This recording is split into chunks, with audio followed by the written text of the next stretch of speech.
This IRL streamer is now in more hot water after a clip resurfaced of him going into a subway and broadcasting an announcement that he had a bomb over and over again on a loudspeaker. Oh my god. Oh boy, well, it's safe to say things are getting way worse for the streamer in Korea, who could be facing up to several decades in prison, as his antics in Korea just continue to be shown to the public, and he's also making things infinitely worse for himself by continuing to disrespect the country and just laugh at the entire situation. It's safe to say the dude is about to find out, because as I've stated in my previous videos on him, he is his own worst enemy, as he live streams himself committing dozens of crimes for content. So all the victims have to do is recognize themselves and file charges with the footage that he filmed. And all the prosecutors have to do is count the felonies and bring them to a judge. But for some reason, he thinks he's about to get out of this. I guess he's just assuming the same thing that happened in Japan is going to happen now. And for those of you guys who don't know, this guy, he's essentially the most hated IRL streamer because his whole content style is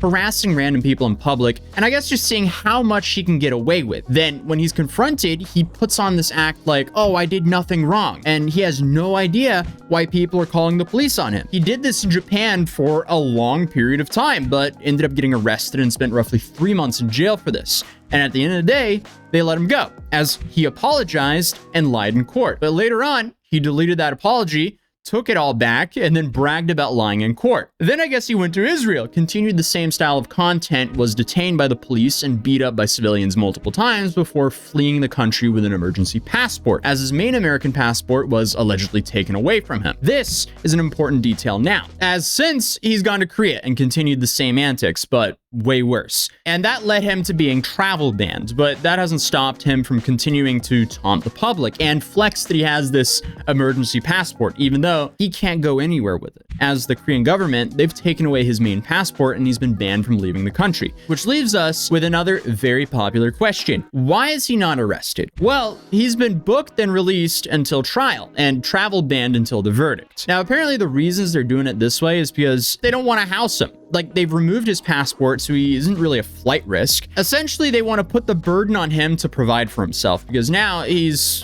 forced to pay for himself to stay there until the trial is finished, alongside of paying to defend himself. This will likely cost him way more than he earned during his entire trip to Korea to begin with. Then on top of that, more platforms have now banned him. So he doesn't really have that many options left. As of now, he has like Rumble, TikTok, and Instagram. And all of this is happening after he previously took a 4-month break. And as he even admits, he can't afford to not stream. I'm trying to do more daytime streams. I'm trying to be more consistent, guys. I want to stream at least 5-6 days a week. Like, I cannot take no breaks. After taking a 4-month break, I do not have no time to take any breaks. I hope this trip ends up good. It's been a success so far. So being banned on both Kick, Twitch, and YouTube is a massive financial hit for him. But he has nobody to blame but himself. The clip that we just saw, though, is from his 5th day streaming in Korea. And a lot of his new problems come from this day. After he was indicted, people started to go through his past streams in Korea to help the prosecutors build the strongest case possible. And Johnny tried to scrub all the evidence of this, but, you know, since he live streams everything, there's people who just record and repost all of his antics. So the first incident that we're going to look at is him in the subway, as you know from the intro. First, he couldn't figure out how to buy a ticket, so he then films and pressures a kid to do it for him. Okay, I'm putting the money in. I cannot figure this out for the life of me, bro. Hey, look, can you not do this? Can you put this in there for me? Look. Come on, dude. Put it on the side. Put it in there. Yes. Get to work. Dude. If you know how to translate this, can you help me? Put it inside. My 5,001. Put it in my card. Yes. Put it inside. I don't read Korean. Why is that his problem? Like, why are you putting this onto a kid?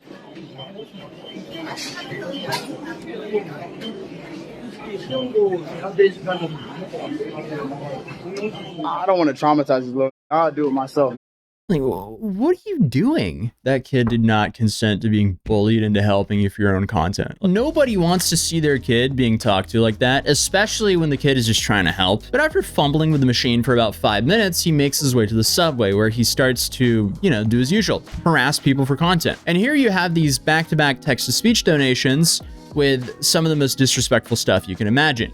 Bomb threats, praising North Korea, loud moaning sounds, and all of this on public transportation when clearly there's kids around. So how does he respond to essentially allowing himself to be this like harassment proxy for his toxic audience? Well, he dances around and has fun with it. He's shocked that nobody's giving him any pushback, and then he thanks his audience for supporting him with these disrespectful text-to-speech donations. I'm gonna need, you can't see it in my eyes, but I'm gonna need some of this. I don't think they're pressing me because I look like them. You know? Not even one person is pressing me, guys. Maybe because I look like them, I'm blending in. Thank you guys for all the support, guys. I love you guys. Now, obviously, you can give him the benefit of the doubt and say, he doesn't understand Korean or what they're donating. But it's clear he endorses this, and he'll happily be paid to use as a medium for random people on the internet to harass strangers. Because let's be real, if there was actually any fear of what was being said on his text-to-speech, if he didn't understand it, he would just turn off the speaker. I don't know what's going on, guys. He's preaching. He said, "Cold." Oh my! This is terrorism. This is now terrorism. Now this is terrorism, guys. So there he's claiming he's committing terrorism. So that's interesting and can also likely be used against him in court. And then to add to that, you have this whole clip which happened where he walked around blasting, I have a bomb on his speaker. 나에겐 폭탄이 있다. Oh my God. 나에겐 폭탄이 있다. Sorry. 나에겐 폭탄이 있다.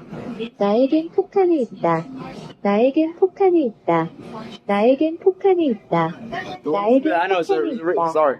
나에겐 폭탄이 있다. I'm sorry. 나에겐 폭탄이 We got. 있다. Oh, what is it even saying? Oh, I don't know. What? 나에겐 폭탄이 있다. Guys, there's kids right here, 나에겐 bro. 폭탄이 있다. Let's just go. Sorry, brother. Oh, Oda Nobunaga. No, Oda Nobunaga. No.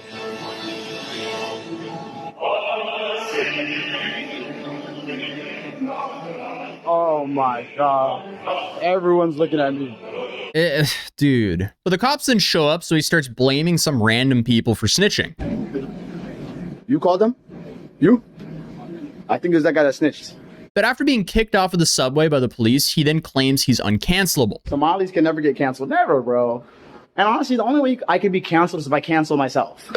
The one thing I got to think about, if I want to piss off Moist Critical, if I want to piss off Atozy, if I want to piss off Decoy Boys, and all these that made hundreds of thousands about talking to me on YouTube, the only thing I need to do is keep streaming. That's all I need to do, keep streaming. Like, just keep streaming and get rich and get super rich, and just, that's going to piss everybody off. That's how you win over these normies and SJWs like fucking Hasanabi. This aged so poorly because he's now been banned on all major streaming platforms since he said this. Then on top of this, he's clearly not worried about the online backlash, because something he should be worried about are the laws of the countries he streams in. Because let's face it, the most likely thing to cancel his streaming career are his own actions that'll likely land him behind bars. And also, speaking of his political comment here, I feel like Johnny has united everyone in the world from all backgrounds and political beliefs to agree on one thing. We all despise the kind of content he makes, and I think it's a massive net negative to society, because I feel like everyone wants to be able to live in a society without the risk of being harassed in public for someone's live stream content. So the more you point and laugh at these fools who do this for internet attention, the better. But alongside of the pointing and laughing and legal ramifications he's facing, he's also now facing threats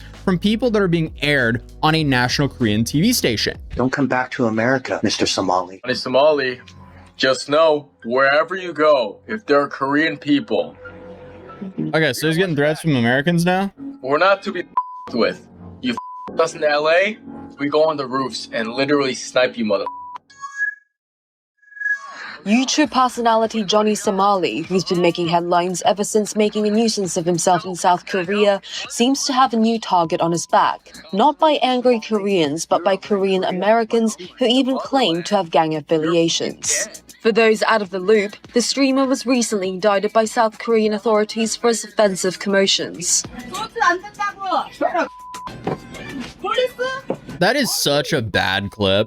In a video that's now circulating online, a Korean-American man sent out a threatening message to Somali, warning him to refrain from returning to the United States. But you just pissed off a lot of the wrong people. Don't come back to America, Mr. Somali, as the price that you need to pay for playing stupid games.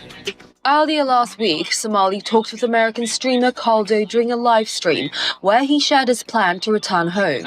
I think my next destination you asked is America, bro, because I'm tired of dealing with these foreign governments and these foreign laws. Yeah, man. Like, if I stream in America, I don't have to deal with it. But keep it strong, bro. I'm not going to give up. I'm not going to quit. I don't think I'll go to jail.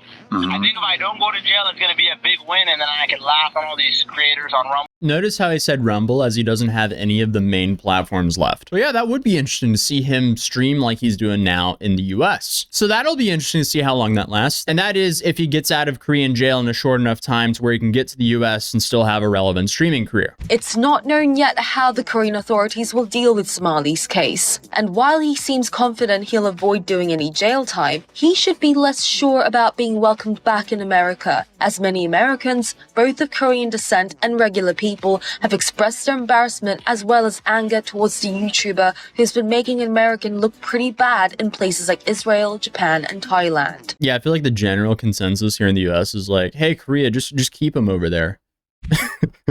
Take one for the team. Just have him over there, please. Comments on YouTube videos about Somali's antics in Korea from fellow Americans state they don't wish to see him back. One commented, "American here." Yeah, no, exactly. That is straight up Keep him in custody. the general consensus here. While another wrote, "U.S. Marine here. America doesn't want his ass back." And on top of that, Legal Mindset, who we had here on the channel last week, he broke that a bunch more charges have been filed against Johnny. I contacted some folks, and apparently some Korean YouTubers have pressed additional charges. So these have already been filed against him. Apparently blackmail, which is up to 10 years in prison.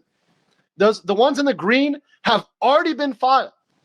So, and these are not ones by Bong or someone else. These are by Korean YouTubers who have said they're not dropping them. They're not dropping them. So you've got blackmail, insults, you've got deep fakes, and not Bong's deep fakes, other people's deep fakes. Those have all been filed. So the green are all new charges that have been filed. And then beyond that, the yellow is stuff that's going to be filed this week. Sexual threats to children up to 3 years because he was playing sexual stuff around children, including, by the way, literally, this is disgusting. He was playing threats to sexually assault children live on his text-to-speech, right? So that's going to go down. Business obstruction, right? Another charge, right? Supporting the DPRK, which is, once again, I showed you the video before. And as well, he's done this in multiple instances. That's up to 7 years. And public indecency with another year. So if all those get filed, I mean, he's potentially facing an additional 31 years in Korean prison. Now, obviously, they're not going to throw the maximum sentence at him. Legal Mindset does go on to say that he thinks that, like, realistically, we're looking at anything from 1 to 10 years for Johnny for this. But the next question I have is, will all this get thrown into the same case, or will this be separate, which then continues to prolong his stay in Korea? Because let's say he just somehow manages to get out of this first case, but then he has all of these extra charges to worry about. But Johnny apparently isn't even that worried because he's now posting on Instagram saying, "I'm gonna laugh like a maniac when I beat this case like OJ." Okay, bud. So I guess only time will tell to see if that happens. But as many of you guys know, I started a mat company called Mat City to bring the nostalgic toy car mats to a city near you, alongside of Mouse Mats. So we've now dropped way more cities and collections, and we're now doing a 20% off site-wide sale from Mat City for an extended Black Friday and Cyber Monday sale. So now is the perfect time to grab something for yourself or a Christmas present for a loved one. And that would really be supporting out the channel if you decide to do so. But either way, thank you guys for your time. And if you're new here, feel free to subscribe or I might not see you again. But hopefully I'll see you guys in the next video. Peace.